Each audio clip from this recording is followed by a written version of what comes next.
Brenden Slaughter, BeaversEdge.com publisher, coming to you live from Reser Stadium following Oregon State's 26-9 win over San Diego State. The Beavers take care of business at home, close out the Aztecs, and finish the non-conference slate with a perfect 3-0 record entering next week's Pac-12 opener against Washington State up in Pullman.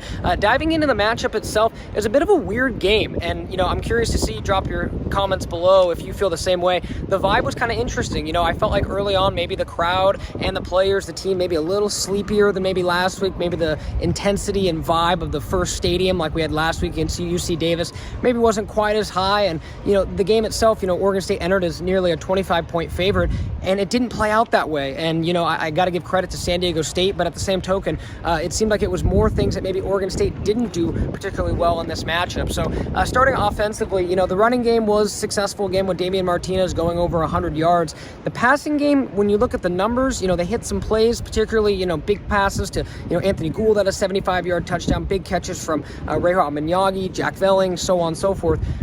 But for the most part, it really seemed like DJ Uiagalelei was not quite as in control today as he was the first two games. He ended up going in this matchup a very interesting, 14 of 30 with 2 interceptions. Based on what we saw from DJ in the first couple weeks, that's very out of character. So when we talked to head coach Jonathan Smith and Anthony Gould and several others in the post-game press conference, it seemed a lot like they were somewhat okay with having a game like this where they were able to maybe find some flaws in themselves that they could get corrected, rather than another game where they blow out an opponent.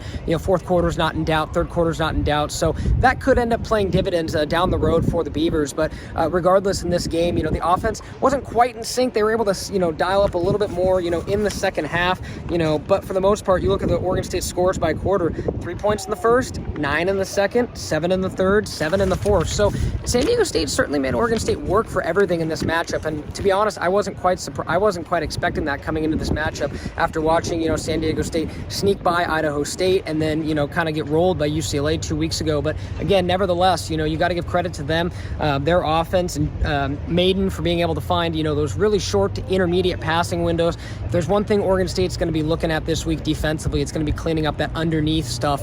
They could throw the ball 5-10 yards and run across the field, vertically, and then could obviously, make some plays there. And, when Oregon State wasn't getting in the backfield, and, that was quite a bit, obviously Oregon State ends up tallying, some tackles for loss in this game. We had, Oregon State had 9 tackles for loss and 6 sacks. And those are great numbers for a team that wanted to improve that so much heading into this season. So a lot to like there. And also, bending, not breaking. I mean, as we mentioned, San Diego State only scored 9 points. So you still like that from an Oregon State perspective. And the rushing yards were low for them too, but they found some success in the passing game. So that'll be something they want to get corrected as well. But, back to the offense, we obviously mentioned it. I think that's going to be a key thing to watch heading into this next week, because if Oregon State played the way that they played today against Washington State, that's to me, that's asking for trouble a little bit. So I think a game like this might come at the perfect time for Oregon State, because they had to be in it until the final moment. And, obviously we were able to find a way to win. It's not like it was ever really in doubt, but San Diego State was able to keep that pressure on throughout the game and never really made it easy. If this is the first time we didn't see, Aiden Childs come in, or, a majority of backups, this was a DJ game through and through. So that's going to be definitely something to keep an eye on here. But nevertheless, Oregon State gets a 26-9 win over San Diego State. They'll be heading back to, or heading up to Pullman this next weekend for a matchup with Washington State. And as we mentioned, Washington State also going to be entering this matchup 3-0. 2 3-0 teams are going to meet. That's going to have huge implications. The whole Pac-2, everything else. That's just going to be an emotional game for both squads. So looking forward to that as well. Also got to give credit to Atticus Sappington for hitting a couple big kicks in the first half. He missed one as well, but showed the leg, hit one from 48. And, that was one of our concerns with him heading into the season, is would he have the leg to kind of support his accuracy, and definitely did on those 2 kicks. That was good to see. And more than anything, it's going to be interesting to see now how Oregon State takes this game.